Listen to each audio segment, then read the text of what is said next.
अगर सच बोलने की कीमत आपका सब कुछ हो जाए तो?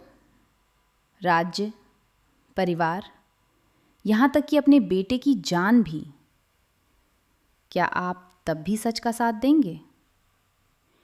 ये कहानी है एक ऐसे राजा की जिसने सत्य के लिए सब कुछ खो दिया। बहुत समय पहले एक महान और धर्मप्रिय राजा थे हरिश्चंद्र। उनकी पहचान ही सत्य थी। लोग कहते थे सूरज डूब सकता है पर हरिश्चंद्र झूठ नहीं बोल सकते। एक दिन महर्षि विश्वामित्र ने सोचा, क्या सच में ये राजा इतना सत्यवादी है? उन्होंने राजा की परीक्षा लेने का निश्चय किया। रात को वे हरिश्चंद्र के सपने में आए और दान मांगा। नींद में भी राजा ने कहा, आप जो भी चाहें मैं अवश्य दूंगा। अगली सुबह विश्वामित्र राजसभा में पहुंचे। राजन, अपना वचन याद है? राजा बोले, हाँ गुरुदेव। तब विश्वामित्र बोले, मुझे आपका पूरा राज्य चाहिए। पूरा राज्य? बिना एक पल सोचे हरिश्चंद्र ने अपना पूरा राज्य दान कर दिया। लेकिन परीक्षा अभी खत्म नहीं हुई थी। विश्वामित्र बोले, दान दक्षिणा के बिना अधूरा होता है। अब राजा के पास कुछ भी नहीं बचा था। उन्होंने अपने आभूषण बेचे, फिर भी दक्षिणा पूरी नहीं हुई। आखिरकार उन्हें अपनी पत्नी और छोटे बेटे को भी बेच देना पड़ा और खुद को एक शमशान में काम करने के लिए दिन बीतते गए।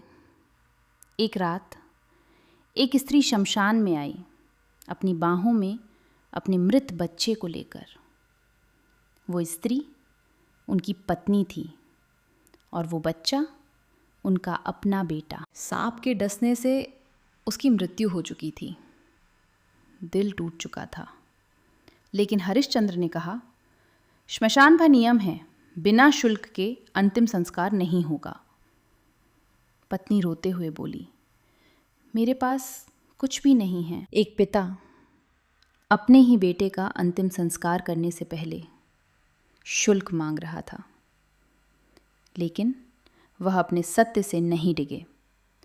उसी क्षण आकाश से प्रकाश प्रकट हुआ, देवता प्रकट हुए। विश्वामित्र मुस्कुराए। राजन, ये सब एक परीक्षा थी। उनके पुत्र को जीवन वापस मिला, राज्य लौटाया गया और हरिश्चंद्र की महिमा अमर हो गई। सत्य कठिन हो सकता है, लेकिन अंत में वही विजय दिलाता है। सत्य और धर्म का मार्ग कठिन ज़रूर होता है, पर वही इंसान को महान बनाता है। तो दोस्तों, आपको ये कहानी कैसी लगी? क्या आप भी मानते हैं कि सत्य के लिए सब कुछ दांव पर लगाया जा सकता है, या फिर आप कुछ अलग सोचते हैं? अपनी राय हमें ज़रूर बताइए, क्योंकि आपकी सोच इस कहानी को और भी ख़ास बनाती है। और अगर आपको ऐसी कहानियाँ पसंद हैं तो इस चैनल को फॉलो करना मत भूलिए।